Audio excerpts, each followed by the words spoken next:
అనగా హ్యూమిలిటీ అనేది చాలా అవసరం.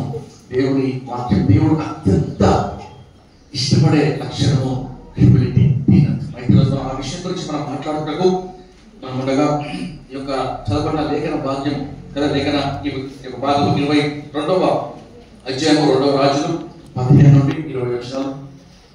నిజమే ఓల్డ్ టెస్ట్మెంట్ కొన్నిసార్లు చదవడం కొంచెం కష్టమే అండి. తర్వాత కొంతమంది స్పెట్స్ లేకుండా కొంచెం ఇక్కడ డార్క్ ఉంటుంది కాబట్టి చదవడం ఇబ్బందికరం. ఆయన అభినందిస్తున్నాం కదా, ఎందుకనగా కష్టపడింది చక్కగా మనము ఈ యొక్క వాక్యాన్ని ధ్యానించకు. మీకు వాక్యంలోకి వెళ్ళే ముందు ఒక ప్రశ్న. 2వ రాజులు గ్రంథము ఇక్కడ మనము 22వ అధ్యాయంలో గమనిస్తే హోషేయ యొక్క పరిపాలనలో మనము ఆయన యొక్క జీవితము, ఆయన సాక్ష్యం, ఆయన దేవుడు ఆయన ఎంతగా కోరుకున్నాడో మనము ఈ వాక్యాంశం గమనిద్దాం. అయితే మొదట కొంచెం ఇశ్రాయేల్ యొక్క బ్యాక్గ్రౌండ్, ఇశ్రాయేల్ యొక్క రాజ్యము. మొదటి రాజు ఎవరండి?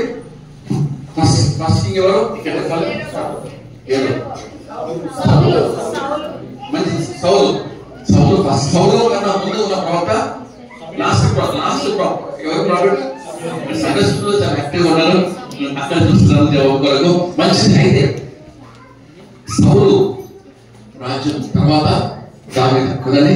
దావీదు రాజ్యము తర్వాత దేవుడు దావీదు నా హృదయానుసారుడు అని నాకు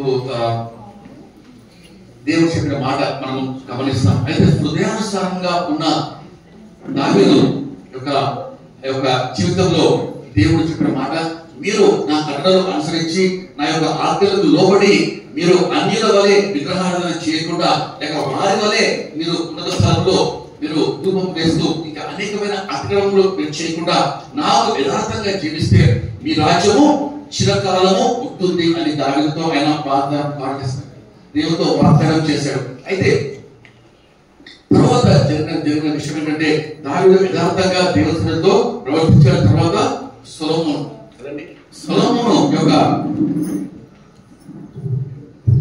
యొక్క జీవితంలో మనం గమనిస్తే చాలా బాగా ప్రారంభించాడు. ఎంతో దేవుని కృప, దేవుని కటాక్షం పొందుకున్న వ్యక్తి సొలొమోను యొక్క జీవితకాలం అంతా ఆయన చేసిన ఆయన ఏ రోజు అంతట్లో యుద్ధాలు ఎప్పుడు కూడా లేవండి. సొలొమోను అనగా శాంతి, సమాధానం, పీస్, షాలేం. కానీ అతను తన యొక్క దేవుని మాటను ఉల్లంఘించి ఆయన అన్య స్త్రీలను, అన్య రాజుల కుమార్తెలను వివాహం చేస్తున్నాడు. కాబట్టి వారు అతనిని వృద్ధాపంలో విగ్రహారాధనకు, బలి అర్పణలకు, ఉన్నత స్థలాలకు వెళ్ళి అక్కడ ధూపము అర్పించకు ప్రతి పచ్చని చెట్ల కింద వారు విగ్రహంలో వారు మనుషులకు ఆయన ప్రేరేపించారు. కాబట్టి దేవుడు దావీదు చేసిన వాగ్దానం బట్టి సొలొమోను యొక్క కాలంలో ఇశ్రాయేలు రాజ్యము ఒక రాజ్యంగా నిలిచి ఉంది. కానీ సొలొమోను తరువాత ఇశ్రాయేలు రాజ్యము చీల్చబడింది కదండి. అది ఎవరి కాలంలో చీల్చబడింది చెప్పగలరా? సొలొమోను కుమారుడు రెహబాము కదా.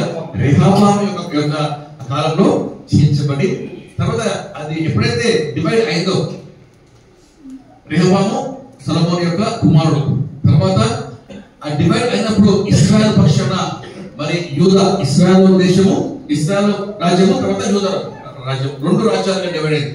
అయితే ఇశ్రాయేలు రాజ్యానికి రాజు ఎవరు? యెరోబాము కదా. యెరోబాము ఇశ్రాయేలు రాజు, రెహబాము యూదా రాజు. సో అక్కడ నార్థన్ కింగ్డమ్ అనగా ఇశ్రాయేల్ రాజ్యము, ఇక్కడ యూదా రాజ్యం. అయితే ఇశ్రాయేల్ రాజ్యంలో ఎన్ని గోత్రాలు ఉన్నాయి, ఎన్ని ట్రైబ్స్ ఉన్నాయి? మరి యూదా రాజ్యంలో ఎన్ని ఉన్నాయి ట్రైబ్స్?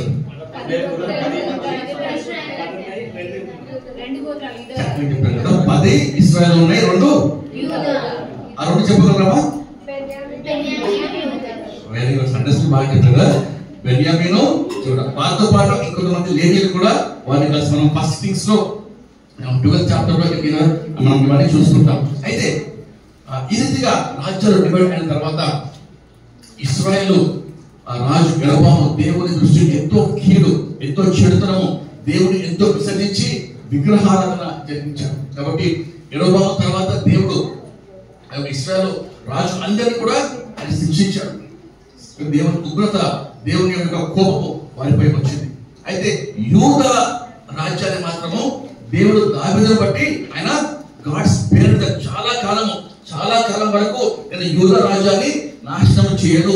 యూదా రాజ్యంలో ఆ రాజు అంటే రెహబాము ఆయన కుమారుడు వారిని నేను దీవిస్తాను. దావీదు యొక్క యథార్థ ప్రవర్తన బట్టి నేను యూదాను జ్ఞాపకము ఐ విల్ రిమెంబర్ యెరూషలేము పట్టణాన్ని నా మందిరాన్ని జ్ఞాపకం చేసుకుంటాను అని చెప్పిన తర్వాత మనం గమనిస్తే మనష్షే తండ్రి పేరు చెప్పగలరా? మనష్షే రాజు ఉంటాడు. అయితే ఆయన తండ్రి ఆయన మంచి నమ్మకమైన రాజు అంటారు. అనగా ఆయన కన్నీలో కార్చి ఆయుష్కాలం పెంచుకున్నాడు. హిజ్కియా కుమారుడు హిజ్కియా యథార్థంగా దేవుని సేవించాడో మనష్షే యూదా గోత్రంలో లేక యూదా రాజ్యంలో అత్యంత దుర్మార్గుడైన రాజు మనష్షే. చూడండి ఇక్కడ మనం కొన్ని మాట చూసుకున్నాం. ఇక్కడ మనష్షే గురించి మన చరిత్ర మనకు తెలిస్తే చాలా మేలండి. 21 చాప్టర్ 2 Kings 8 వర్స్ నుంచి చూసుకుందాం కొన్ని వచనాలు. మరియు ఇశ్రాయేలులకు నేను ఆజ్ఞాపించినదంతటిని నా సేవకుడు మోషే వారికి రాసి ఇచ్చిన ధర్మశాస్త్రమును వారు గైకొని ఎడల వారి పితరులకు నేను ఇచ్చిన దేశంలో నుండి వారి పాదములను ఇక తొలగిపోనీయనని యెహోవా సెలవిచ్చిన మాట వారు వినక ఇశ్రాయేలు ఎదుట నిలువకుండా యెహోవా నయం చేసిన జనములు జరిగించిన చెడుతనమును మించిన చెడుతనము చేయునట్లు మనష్షే వారిని రేపెను.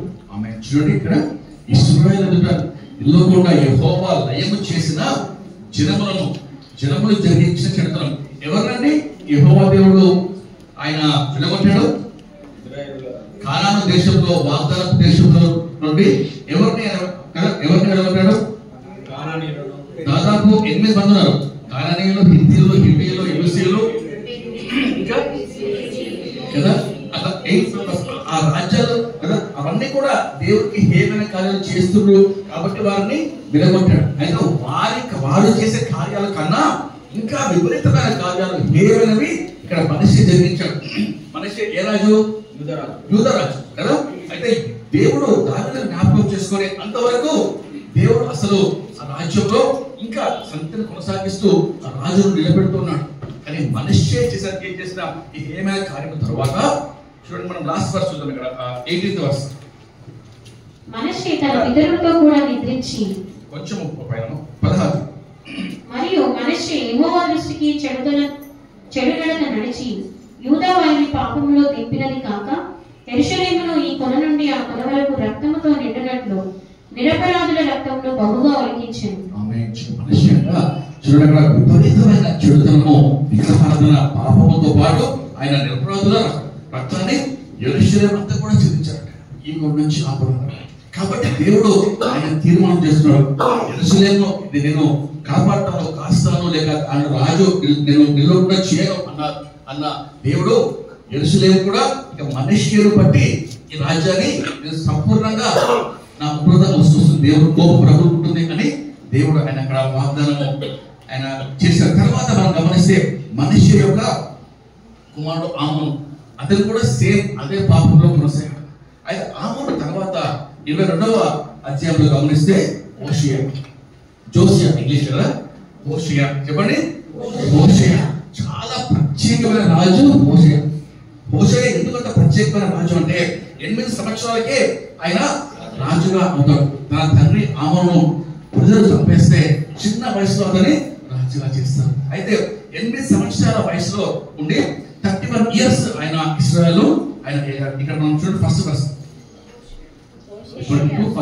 హోషేయ ఏలన ఆరంభించినప్పుడు 8వ వాడై యెరూషలేమునందు 31 సంవత్సరంలో ఏలెను. అతని తల్లి బొస్కత యూరివాడకు ఆదాయకు కుమార్తె అయిన ఎగిదా.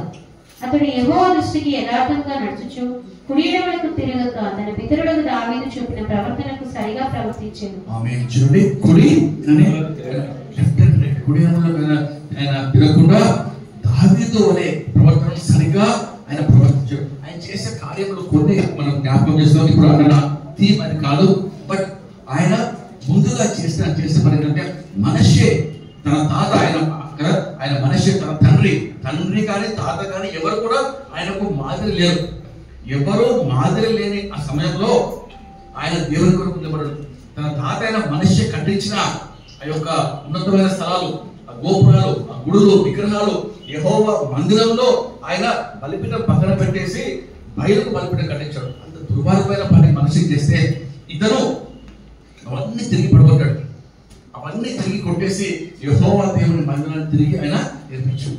తిరిగి మందిరంలో ఉన్న బలిపీఠము, తిరిగి ఆ యొక్క ఉన్నత స్థలాల్లో ఉన్న విగ్రహాలన్నీ కూడా కొట్టివేసి అక్కడ యెహోవా దేవుని యాజకులను, అయితే శాస్త్రులను, అక్కడ పెద్దలను, ఇంకా అనేకుల్ని ఆయన సమకూర్చి దేవుని మందిరం ప్రక్షాళన చేస్తున్న సమయంలో ధర్మశాస్త్ర గ్రంథం దొరుకుతుంది అతనికి. ధర్మశాస్త్ర గ్రంథం దొరికినప్పుడు ఆ గ్రంథంలో రాయబడినవి వారు చదువుతూ ఉన్నప్పుడు అక్కడ ఉన్న శాస్త్రులు ఆయన తన వస్తువులు చిక్కుకొని ఎంత పాపంలో ఉన్నాం మేము, దేవుని మాటకు ఎంత విరోధంగా జీవిస్తూ ఉన్నాము, దేవుని యొక్క న్యాయమైన కట్టడకు ఎంత తిరుగుబడి జీవిస్తున్నాము అని చెప్పి ఆయన తన వస్తువులు చిక్కుకొని ఎంతో దేవుని సన్నిధిలో కన్నీటితో ఉండి తర్వాత ఆయన తన పెద్దలను అందరినీ, తన శాస్త్రులను, లేవీయులను పంపిస్తాడు. ఎవరికి? ఒక ప్రవక్త. ఆయన పంపించి సరే మా దేశము, మా యూదా యెరూషలేము యొక్క భవిష్యత్తు ఏంటి, యెహోవా దేవుడు ఏమి సెలవిస్తున్నాడు అని వినుటకు ఆయన పంపిస్తున్నాడు. అయితే ఆ సమయంలో కూడా ప్రవక్త కదండి, అప్పటికే యెషయా ప్రవక్త ఆయన ఎజికియా టైంలో ఆయన చనిపోతాడు. తర్వాత మనం చూస్తే ఆ టైంలో ఒక ప్రవక్తిని ఉంది. ఏ పేరు? ఆ పేరు హుల్దా. ఎవరు కాదు, హుల్దా ప్రవక్త. ఎంత ఆశ్చర్యపోతున్న దేవుడు ప్రవక్తలైన యేషయా, ఎలియా, యెషయా, ఇంకా అనేకుల్ని ఎట్లా దేవుడు ఆయన వాడుతున్నాడో ప్రవక్తలను కూడా, అనగా స్త్రీలను కూడా అంత బలంగా దేవుడు వాడుతున్నాడు. చూడండి ఇక్కడ అదే ఇప్పుడు మనము ఇక్కడ చూస్తుంటే 14th verse చూడమా, 42. కాబట్టి యాజకుడైన హిల్కీయాను, అహికామును, అక్బోరును, షాఫానును, ఆషాయును ప్రవక్తియకు హుల్దా యొద్దకు వచ్చిరి. ఈమె వస్త్రశాలకు అధికారియకు హర్షాషుకు పుట్టిన తిక్వాకు కుమారుడైన షల్లూమునకు భార్య యెరూషలేములో 2వ భాగమందు కాపురస్తురాలై ఉండెను. ఈమె యొద్దకు వారు వచ్చి మాట్లాడగా ఈమె వారితో ఇట్లనెను, మిమ్మల్ని నా యొద్దకు పంపిన వారితో ఈ మాట తెలియజెప్పుడి. యెహోవా సెలవిచ్చినదేమనగా, యూదా రాజు చదివించిన గ్రంథంలో రాయబడి ఉన్న కీడంతటిని ఏదో విడిచిపెట్టకుండా నేను ఈ స్థలం మీదకి దాని కాపురస్తుల మీదకి రప్పెత్తును. ఈ జనులు నన్ను విడిచి ఇతర దేవతలకు ధూపము వేయచ్చు, తమ సకల కార్యముల చేత నాకు కోపం పుట్టించి ఉన్నారు కనుక నా కోపము ఆరిపోకుండా ఈ స్థలం మీద రగులుకొచ్చున్నది. ఇక్కడ మనం గమనిస్తుంటే హుల్దా అనే ప్రవక్తిని యూదా దేశము లేక యూదా యొక్క రాజ్యము యెరూషలేము పట్టణము గురించి యెహోవా దేవుని తీర్పు ఇక్కడ చెప్తున్నప్పుడు చూడండి, మిమ్మల్ని పంపిన రాజ్యాలకు వెళ్ళి మీరు చెప్పండి ఏమని, ఈ స్థలము మరి తన కాపురస్తుల మీదకి కదా దేవుడు కీడతయు ఉగ్రతయు ఆయన పంపిస్తాడు. మరి నా కోపం పుట్టించారు కాబట్టి ఆ కోపము ఆరిపోకుండా ఈ స్థలము చూడండి, దేవుని కోపము వచ్చిందండి. ఈరోజు మనం గమనించాలి, దేవుని కోపము మనతో. దేవుడు ప్రేమగల దేవుడు, ఆయన ఎంతో దయా దాక్షిణ్యములకు దేవుడు.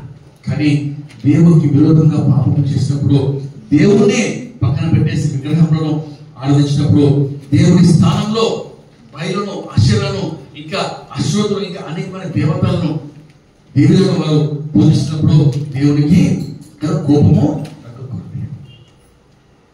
అయితే ఆయన కోపము ఎప్పుడైతే ఎదుర్కొందో అప్పుడు నేను ఎదుర్కొన్న నా ప్రజలు, నా యెరూషలేము పట్టణం, నా మందిరము నుంచి నేను వారిని వెళ్ళగొట్టేస్తాను.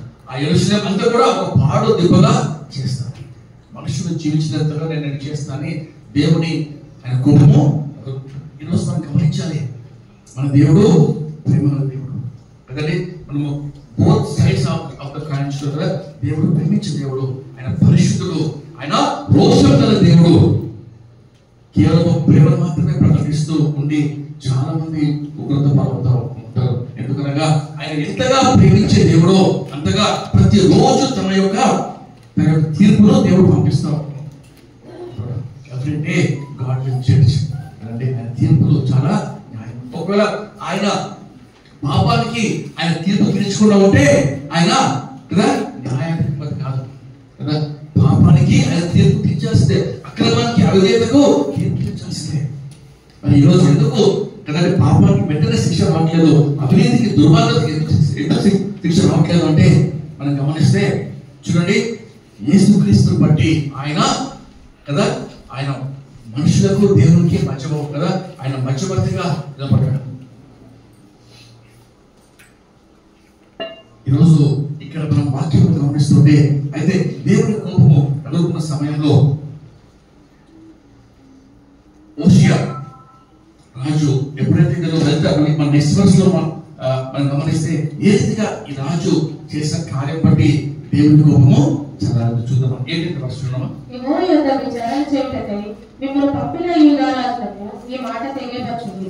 ఇశ్రాయేలుల దేవుడైన యెహోవా సెలవిచ్చినదేమనగా, ఈ స్థలము పాడవుననియు దాని కాపురస్తులు దూషణ స్పందులవుతారనియు నేను చెప్పిన మాటలని నీవు ఆలకించి మెత్తని మనసు కలిగి యెహోవా సన్నిధిని దీనత్వం ధరించి నీ మాటలు చింపుకొని నీ బట్టలు చింపుకొని నా సన్నిధిని కన్నీళ్లు కాచితివి గనుక నీవు చేయి మనవిని నేను అంగీకరించి ఉన్నాను. నిజమే, దేశానికి యెరూషలేముకు మందిరానికి ఈ కాపురస్తులకు తీర్పు ఉన్నది. కానీ నీవు ఎప్పుడైతే యెహోవా దగ్గర విచారణ చేయడానికి పంపినావో, ఎప్పుడైతే నువ్వు దేవుని తీర్పును ఆలకించి దేవుని సన్నిధిలో మనవి చేశావో, ఏంటంటే దేవుని వాక్యంలో మనం గమనిస్తే చాలా ప్రాముఖ్యమైనది. ఇక్కడ చూడండి, ఆయన 4 విషయాలు హోషేయ 4 విషయాలు ఆయన జరిగించాడు. దేవుని కోపము రగులుతున్న మండుతున్న దేవుని కోపము చలార్చుటకు, ఆర్పుటకు లేకుండా దేవుని ఉగ్రత ఆ దేశంపై రాకుండా మళ్ళించుటకు ఆయన చేసింది 4 పాయింట్స్. మనము వాక్యంలో గమనిద్దాం. ఇది నా దినభాగంలో దేవుడు నాతో మాట్లాడిన అంశంలో రాసుకున్నాను. చూడండి, ఫస్ట్ నీవు నా మాట ఆలకించి మెత్తని మనసు కలిగి. ఈరోజు దేవుడు కోరేది ఫస్ట్ మాట ఏంటండి? మెత్తని మనసు. సెకండ్ చూస్తున్నాము, దీనత్వమును ధరించి నీ బట్టను చింపుకుని నా సన్నిధిలో కన్నీళ్లు కాచి. ఈ 4 అంశాలు ఈరోజు మనము చూద్దాం. దీనత్వం గురించి, హ్యూమిలిటీ గురించి మనము మాట్లాడుతున్న సమయంలో ప్రియ దేవుడు బిడ్డలారా, దేవుడు కోరేది ఆయన కోరేది కదా, మనం ఆయన మనుషులు తమ బలము, తన జ్ఞానము లేక తమ యొక్క శౌర్యం బట్టి అతిశయించడానికి వీలు లేదు. కానీ యెహోవాను నేను అని తెలుసుకున్న దాన్ని బట్టి మనము అతిశయించాలి. ఇక్కడ గమనిస్తే ఫస్ట్ పాయింట్ గమనిస్తే మెత్తని మనసు కలిగి ఉన్నట. ఎవరు? హోషేయ. దేవునిపై, దేవుని ఆజ్ఞలపై లేక దేవుని యొక్క కట్టడ ఆ ఉగ్రత వస్తుంది అని తెలిసినప్పుడు మెత్తని మనసు. ఈరోజు దేవుని బిడ్డలారా, దేవుడు కోరేది మన జీవితాల్లో మృదువైన మనసు, మెత్తని మనసు కదండి, ప్రేమ గల మనసు. అందుకే హృదయ కాఠిన్యంతో జనులందరూ కూడా నశిస్తారు. ఎప్పుడైతే మెత్తని మనసు ఉంటుందో దేవుడు ఆదరిస్తాడు. ఆయన గాడ్ విల్ స్పేర్ యు. దేవుడు కదండి ఆయన కోపాన్ని చలార్చుటకు ఆ మెత్తని మనసు కలిగి జీవించాలి. మన జీవితాల్లో ఎప్పుడు మన హృదయాలు కఠినపరుచుకుంటున్నామో గమనించండి. 8వ అధ్యాయంలో గమనిస్తే వారు తమ హృదయము కాఠిన్యంతో ఆ యొక్క విశ్రాంతికి ప్రవేశించారు. హృదయ కాఠిన్యం ఉన్న ఏ ఒక్కరును దేవుని విశ్రాంతిలో ప్రవేశించారు. ఉందండి మాట చదువుతామా?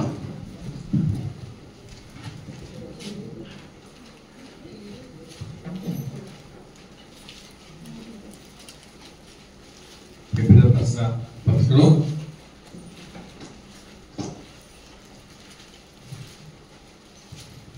ఎంతో స్పష్టంగా దేవుడు ఆయన మాట్లాడుతున్నాడు హృదయ కాఠిన్యం గురించి. 3వ అధ్యాయము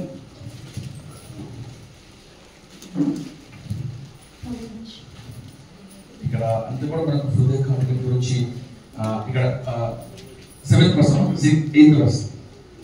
నేడు మీరు ఆయన శబ్దమును విని ఎడల అరణ్యములో శోధన దినమందు కోపము పుట్టించినప్పటి వలె మీ హృదయములను కఠినపరచుకొనకుడి. 40 సంవత్సరంలో నా కార్యములను చూచి మీ పితరులు నన్ను పరీక్షించి శోధించిరి.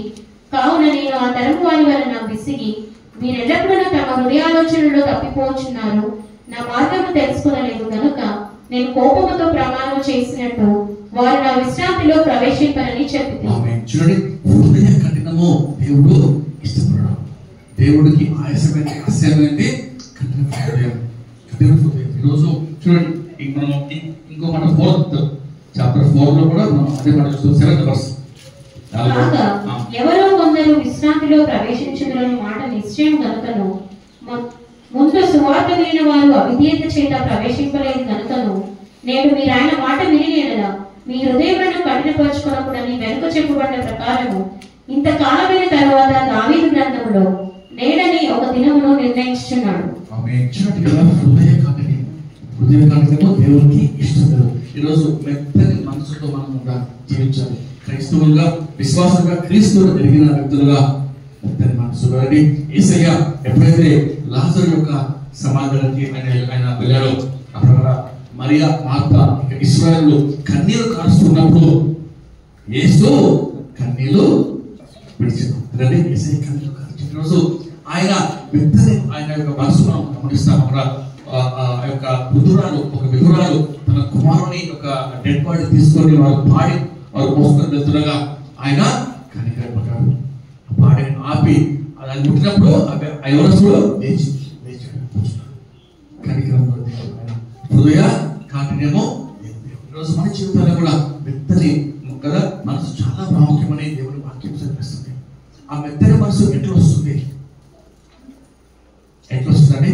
వాక్యంలో ఉంది కదా. నేను మనకు సమయం లేదు కాబట్టి ముందుకు కదండి. విత్తనాలు చల్లవాడు వెళ్ళి మధ్య స్వార్థ 13లో విత్తనాలు చల్లుతా ఉంటాడు. కొన్ని త్రోవ పక్కన, కొన్ని రాతి నేల కదండి. రాతి నేలలో పడిన విత్తనాలు, విత్తనం అనగా వాక్యము. నేల మానవుని హృదయం. మళ్ళీ మానవుని హృదయం అనే రాతి నేలలో విత్తనం పడితే ఏమవుతుందండి? ఆ రాతి నేల ఆ నేలకు కొంచెం మట్టి ఉంది కాబట్టి అది పడిన వెంటనే మొలుస్తుందంట. చక్కగా అది మొలిచి అది ఎదిగి తర్వాత వేరు లోతుగా వెళ్ళనందున అది ఎండిపోతుంది. అర్థం కాదు ఎవరికి ఏంటిది వాడిపోతుంది. మంచిగా నీళ్ళు పోస్తున్నాం, ఎరవేస్తున్నాం, ఎందుకు ఎండిపోతుంది? బాగా ఎదిగింది కదా, ఇంతవరకు వచ్చింది, బాగా పచ్చగా ఉంది. క్రిస్మస్ ట్రీ అలాగే మా ఇంట్లో ఉన్నప్పుడు రైస్ వేసాను. దానికి ఒక 5 ఏళ్ళు చక్కగా వచ్చింది. లైట్ పెట్టాము, దానికి స్టార్ కట్టాము, ఏమో ఎన్నెన్నో దానికి హంగులు ఎన్నో చేశాము.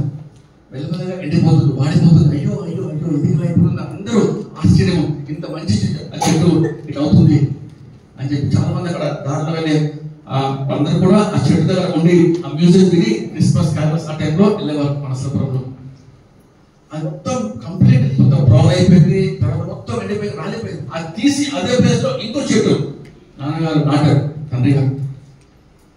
మళ్ళీ 3 years తర్వాత మళ్ళీ అదే పరిస్థితి, మళ్ళీ వాడిపోతాం. ఏంటని చెప్పి లోపల అక్కడ చూపిస్తే దూరం చూస్తే పెద్ద బండరాయి రాయి. ఇక వేరు లోపలికి పోవు, ఎండిపోవాల్సిందే. విశ్వాస జీవితాల్లో రాతి వంటి హృదయాల్లో ఎట్లండి? రాతి వంటి హృదయాల్లో విత్తనం లోపలికి వెళ్ళదు, వేరు లోపలికి పోలేకపోదు. మళ్ళీ వేరు లోపలికి పోవాలంటే ఏం చేయాలి? వాక్యం అనే శుద్ధతో హృదయాన్ని బద్దలు కొట్టాలి.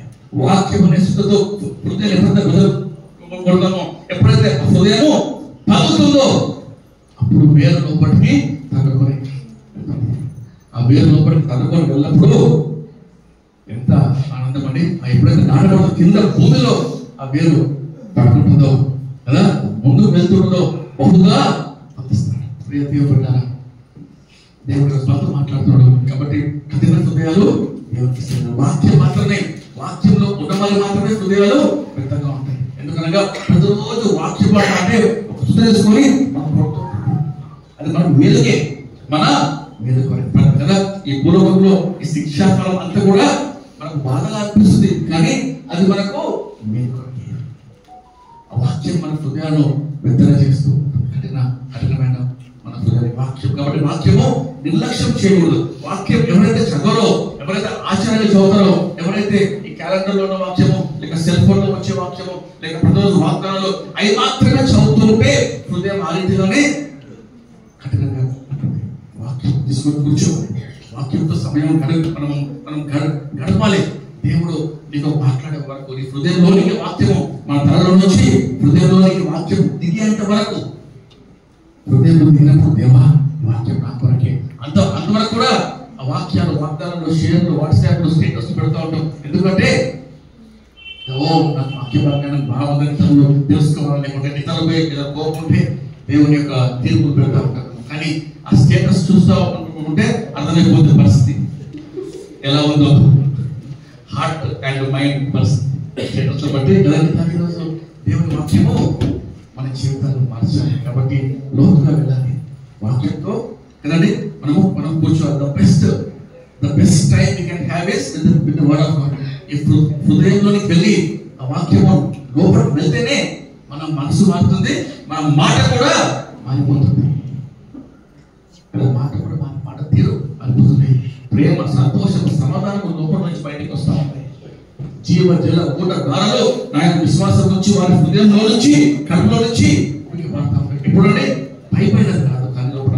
ఇక్కడ మనము గమనించిన మెత్తని మనసు మీకుందా, నాకుందా ప్రియ దేవుడు బిడ్డ? దేవుడు కోరాడుగా మెత్తని ఆ యొక్క హృదయం, చక్కగా బిడ్డలు వాక్యం చెప్పాడు. కడతో చెప్పడమా మనసారి హృదయము జీవ దారులు హృదయంలో నుంచి ప్రవేశిస్తాయి. కాబట్టి అన్నిటికన్నా ప్రాముఖ్యంగా హృదయాన్ని భద్రంగా ఈరోజు మెత్తని మనసు ఉందా ప్రశ్న.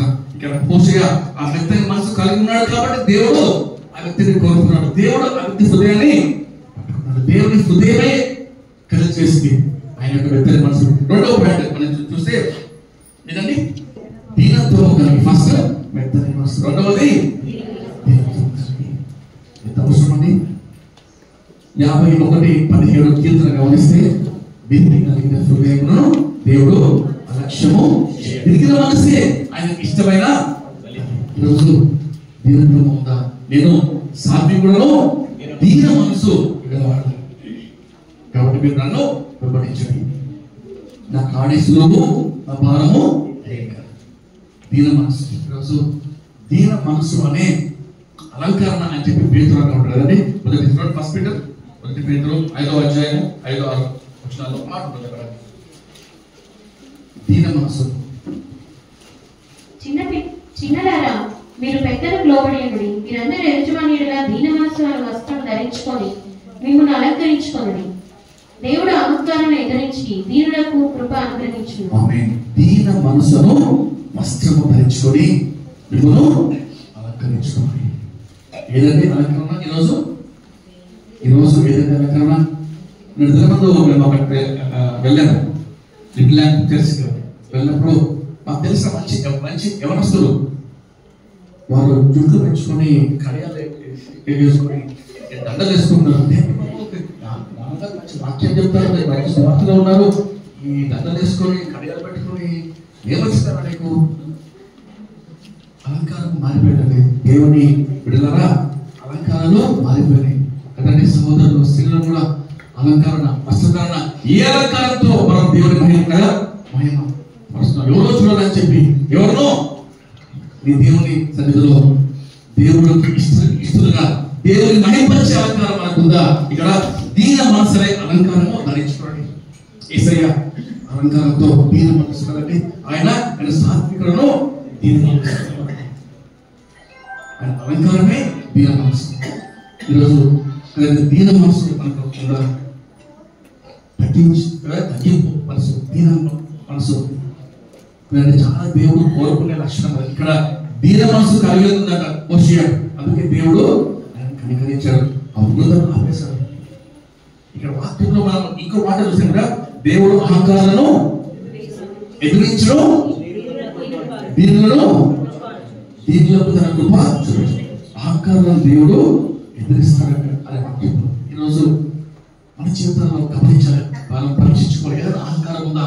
దేనైనా అది దేని బట్టి అయినా నాకు మంచి ఉద్యోగం ఉందని, లేక సంపద ఉందని, అన్నం ఉందని, బాగా మాట్లాడే వాక్చాతుర్యము నాకు ఉందని, బాగా పాటలు పాడగలిగి ఉందని, బాగా వాక్యం చెప్పగలిగే తలాంతు ఉందని, దేని బట్టి మన అహంకారం? మనం ఏం చేయగలదండి? కేవలం అహంకారం మనసు ఉంటే చాలు, మీ దేవుడు నీకు శత్రువు అవుతాడు. అహంకారాన్ని ఎదిరిస్తాడు. God is the first person to oppose you when you are pride. అహంకారంతో ఉంటే ఎవరో చిరకలేదు, ఎవరో ఆర్ఎస్ఎస్ వారు, బీజేపీ వారు అనగలదు. నువ్వు క్రైస్తవుగా ఉండదు. దేవుడే నీకు నాకు విరుద్ధంగా తిరుగుబడతాడు. అహంకారులైనా చూడండి, యాకోబు రాసిన సేమ్ ఉండదు, అదే పడుతుంది. యాకోబు రాసిన 4వ అధ్యాయం 6వ వచనం.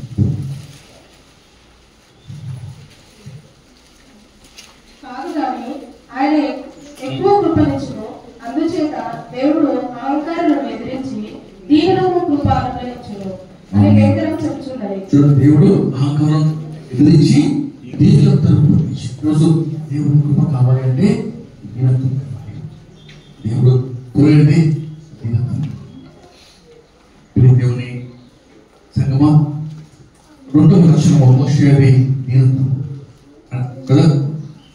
దీని హృదయం మేము అన్ని విషయాల్లో కూడా మనం ఎక్కడ నేను గర్వంగా ఉన్నాను, ఏ విషయాల్లో నేను గర్వంగా ఉండే దేవునికి ఆయుష్యంగా ఉన్నాను, దేవుణ్ణి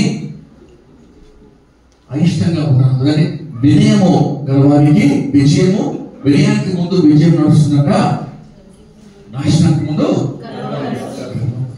గమనించాలి. మనకి వాక్యాలు తెలుసు కానీ మనం దీన్ని పాటించాలి. వాక్యాన్ని మనము పాటించాల్సింది. 3వ చూద్దాం. బట్టలు చెప్పుకొని, వస్త్రములు చెప్పుకొని అంటేదమ్మా, వస్త్రములు చెప్పుకొని అంటే పొందుతాను అంటే హృదయము చెప్పుకోవడం అన్నట్టు. మనం యోవేలు 2:12 గమనిస్తే మీ బట్టలు చెప్పుకోకండి కానీ హృదయాలు బట్టలు చెప్పుకునే ఆచారం. మనము ఈ యొక్క కొంతమంది అన్యుల పండుగల్లో వాళ్ళు బట్టలు చెప్పుకొని కొరడా తీసుకొని తమ్ముతాము రక్తాలు కొట్టుకుంటాం. వస్త్రములు చెప్పుకొని చాలా భయంకరంగా అది కాదండి. ఇక్కడ చూడండి, యోవేలు నిజమైన పశ్చాత్తాపం, నిజమైన ఇక్కడ మారు మనసు, అది చిహ్నం. యోవేలు 2వ అధ్యాయంలో ఉంటుందన్నమాట.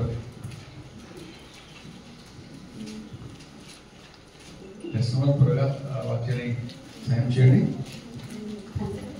యోవేలు 2వ అధ్యాయంలో మనకు కొంచెం పైకి ఉంటుంది. మీ దేవుడైన యెహోవా కరుణ వాత్సల్యము గలవాడు.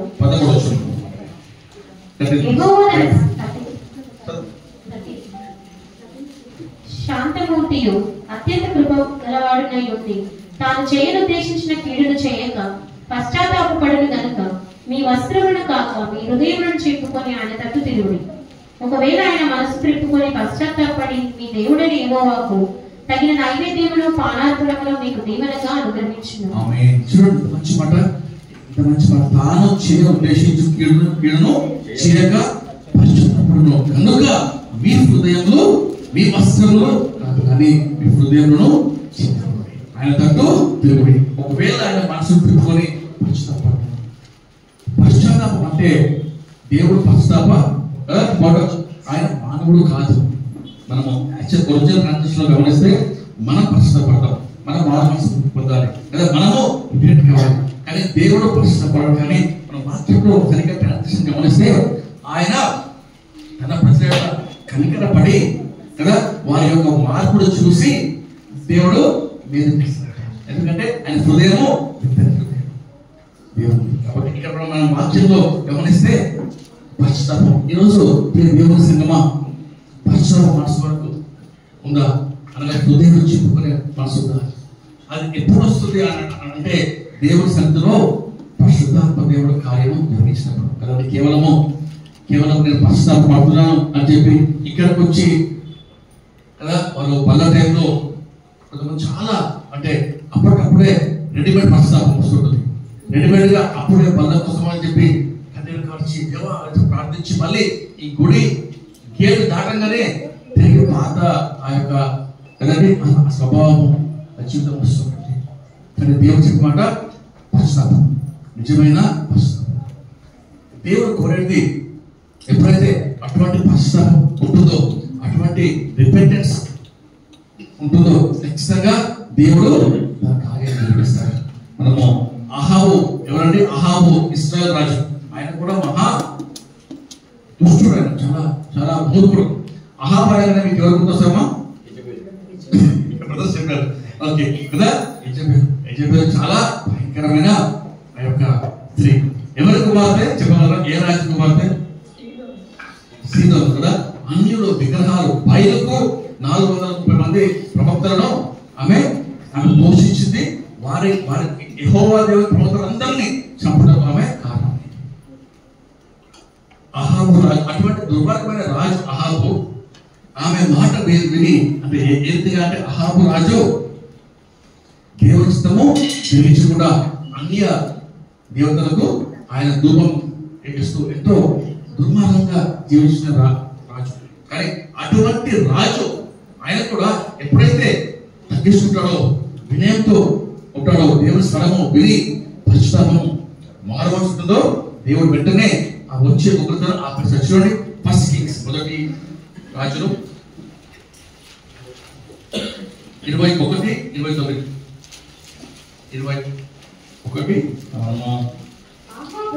నాకు భయపడి వినయముగా ప్రవర్తించుట చూచితివా? నాకు భయపడి అతడు వినయముగా ప్రవర్తించుట చేత ఆ అపాయము అతని కాలు నందు సంభవింపకుండా ఆపి అతని కుమారుని కాలమందు అతని కుటుంబీకుల మీదకి నేను దాన్ని రక్షించదు. మంచి మాట కదా. అంటే అక్కడ ఏలియా ప్రవక్తతో అంత పైన వచ్చినప్పుడు మనం గమనిస్తే ఏలియా ప్రవక్త అహాబుతో చెప్పమాట, ఇక నీకు నాశనం వస్తుంది, నీవు నీ కుటుంబం అంతా కూడా నశిస్తారు అని చెప్పినప్పుడు అహాబు ఆ మాట విని 27 చూస్తుంటే, అహాబు ఆ మాట విని తన వస్త్రములు చింపుకొని గోరెపట్ట ఉపవాసం ఉంది, గోరెపట్ట మీద ఆయన పరుండి యాత్ర పడుచుండగా యెహోవా దేవుడు నిష్ఠుడైన అహాబు నాకు భయపడి వినయంగా ప్రవర్తించిన చూసివా?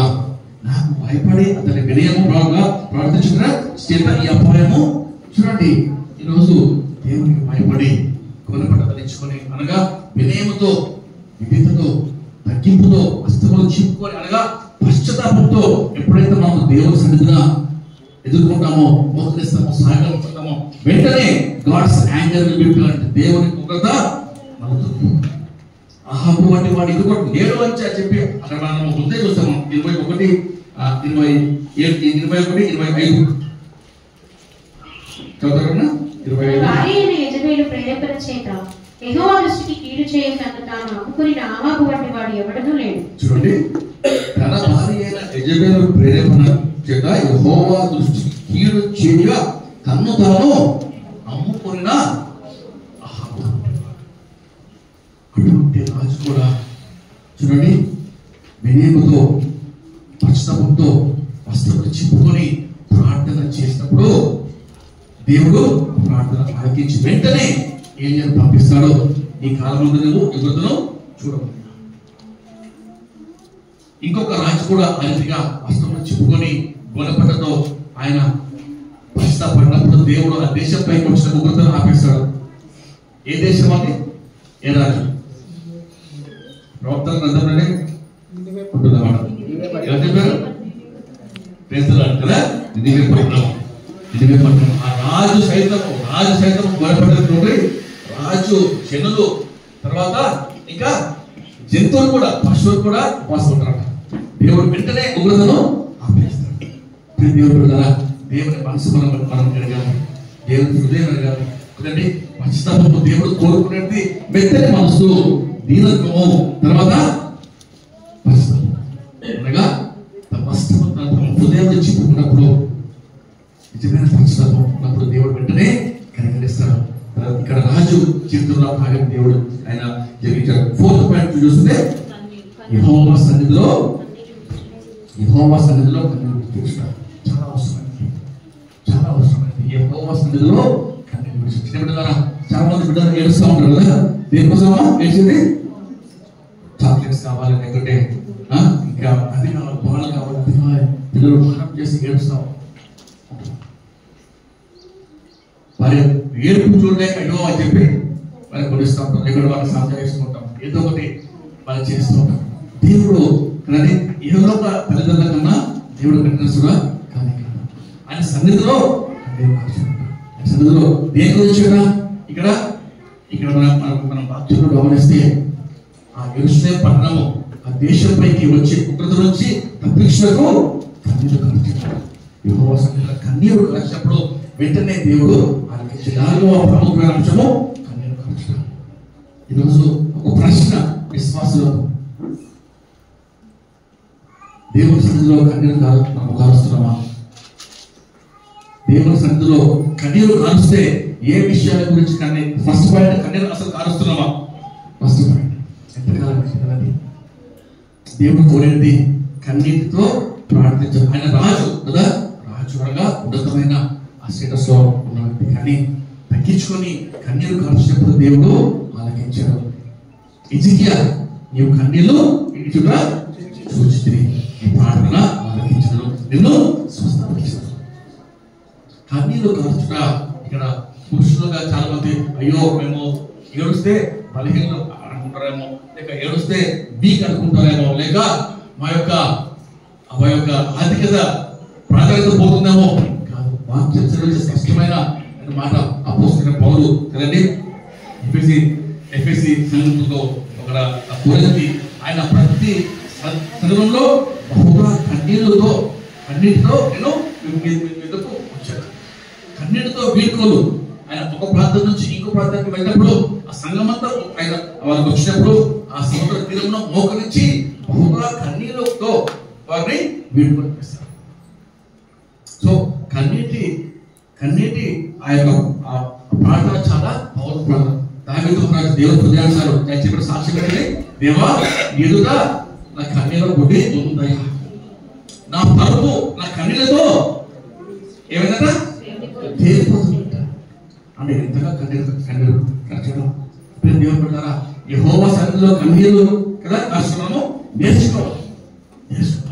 దేవా ఎంతకాలం అయిందండి మనం కన్నీరు కాసిన దేవుడు సన్నిధిలో వెనుమత రాస్తాయి ఆయన సన్నిధిలో కన్నీరు కాసాము, ప్రార్థించాము, రోధించాము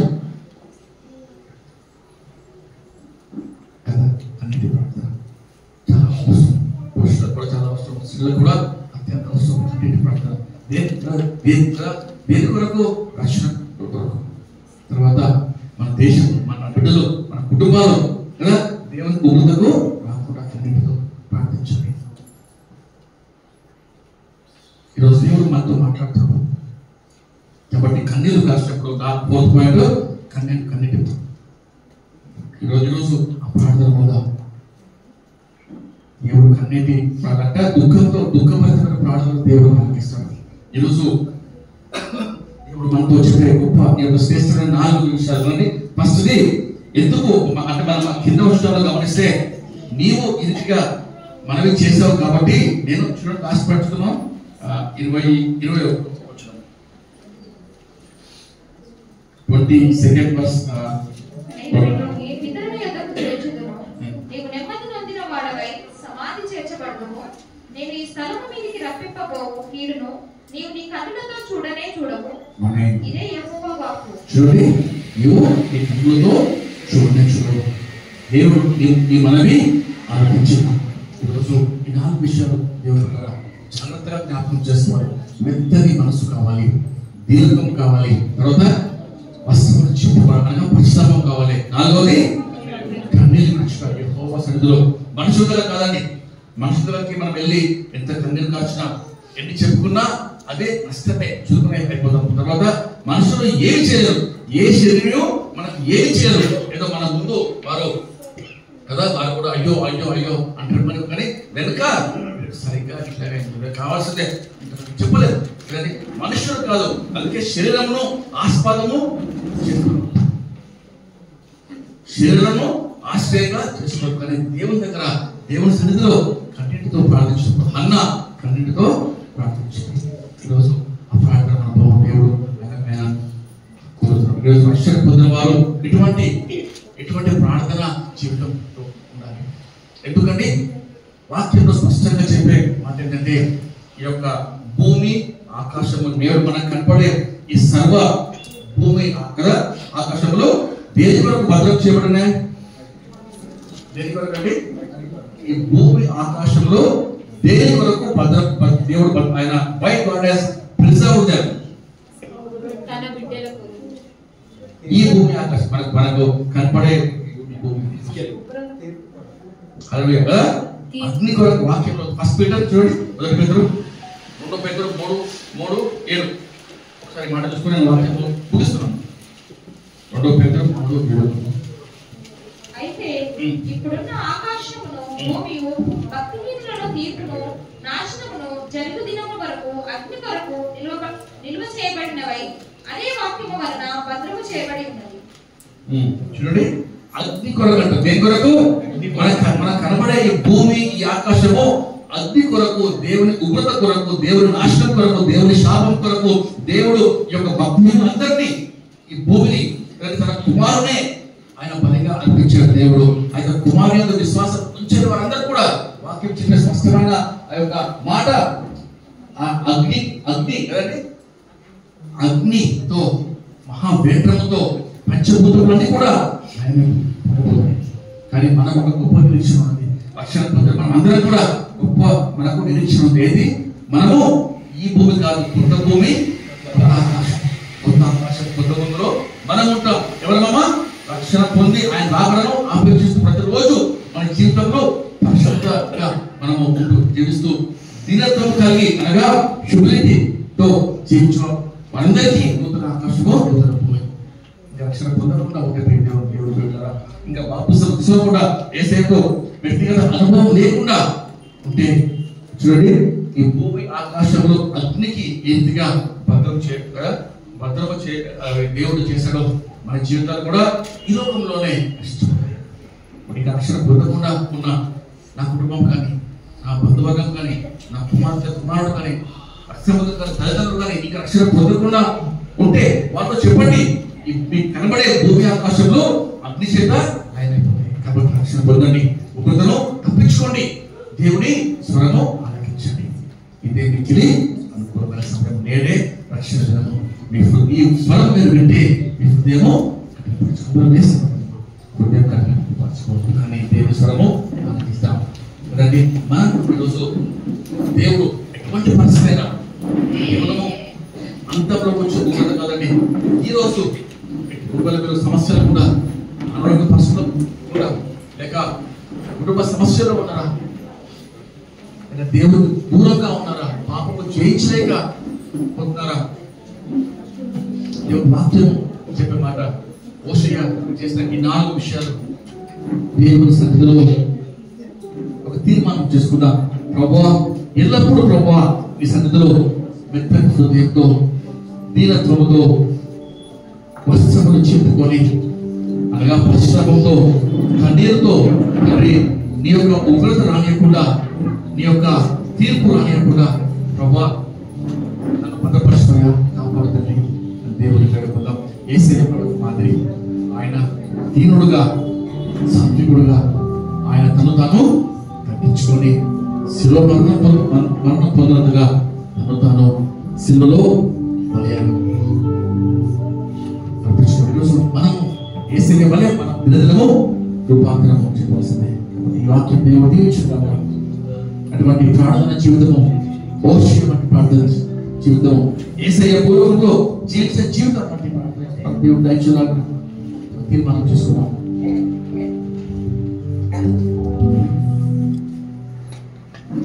ప్రార్థన చేసుకున్నాం.